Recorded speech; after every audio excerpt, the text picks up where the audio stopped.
Deajanay Jackson. She was finally arrested by Interpol agents for the murder of Shanquuella Robinson. Check it out, it's your boy Bush. We just got news that there's been arrest in Shanquuella Jackson's murder. You remember the group of black friends, they went away to Mexico. I don't know why they went, what was their intentions. Usually we go to have fun, but somebody ended up getting beat to death. I know some of y'all seen the video. These women were supposed to be friends, you know, traveling together to Baja, California. You know, I guess to have a good time, like I said. But tragically, Robinson died October 29th. Mexican prosecutors named their suspect and worked with American diplomats to get her extradited to Mexico to face her time. Robinson was, she was chilling with a few of her friends. They came out together at a resort in Cabo. Pretty decent looking situation too. It was real nice, you know. Originally the friends were trying to say it was food poisoning. They went back to Shaquilla's family, lied, said it was all food poisoning and everything else. They were smiling in the people's face when they knew the truth. And then later, I don't know who leaked this video, or somebody leaked the video because probably they couldn't deal with the guilt and the pain of knowing what really happened and not letting that get out. So the video was leaked, and then, the press got a hold of it, and then the authorities got a hold of it. So the person that thought they was gonna get away with it never did. Videos, it's just like that movie, I Know What You Did Last Summer. The person that leaked it obviously couldn't deal with that guilt. On that video, you could hear a dude sound like he got an American accent, so he wasn't Mexican, I don't think. He might have traveled with them or met them out there. But you could hear the dude in the back telling Shaquilla, won't you just fight back? Why don't you just fight back? Or something like that. So basically, she was getting the brakes beat off of her by her own friend. She didn't want to fight back, you know what I mean? Or she wasn't a fighter. When things happen out in Mexico, you get drunk as hell. They might have had some malice or some hate towards this girl before. She might have been with her man, because that's usually the situation.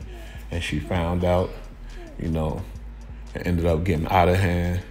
And the girl, she suffered from a major spinal and neck injury. So maybe she was slammed on her neck or something like that. But, finally they got the person who's accused of killing her.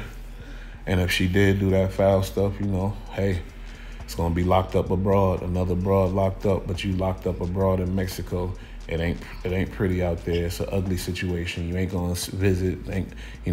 Won't be no visits. Won't be no good food. And them other girls, you think you really want to be a fighter.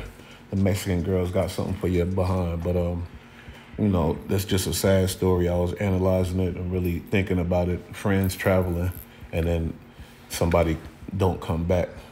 That family got to deal with that. The family got to deal with seeing the video of her getting beat to death all over social media. So you know what I mean? Rest in peace. And yeah, hopefully they get to the bottom of this, because other people need to be charged too, obviously. We covered this on the panel, but I didn't understand how important this story was, but now I do. And like I said, rest in peace. They caught somebody. We're gonna see how this story unfolds. Whew, she going to trial in Mexico. And I feel like this story is important because for some reason lately the female been getting harder than the dudes as far as fighting, being aggressive, having the loudest, biggest voice. And actually the hate amongst each other is at an all-time high also. So hopefully this teach some females you ain't gotta be super gangster all the time. You don't have to be the hardest, especially on vacation together. Y'all supposed to be celebrating, living. Bunch of females together, living it up, having a good time. I don't know how it turned to that, but like I said, I think there's a man behind that. And if so, that's just terrible. I don't know how long these girls were friends. I don't know who was standing around watching this and not breaking it up and stopping it. But that's the culture with the, if you watch Instagram, you could get into that zone where you'll see nothing but women fights and you won't see nobody breaking it up. They encourage it. It's just a horrible thing, you know what I mean? So hopefully people could learn lessons from this, especially about valuing friends. So definitely rest in peace to this young lady. She died tragically. It's your boy Bush, had to get that off my chest.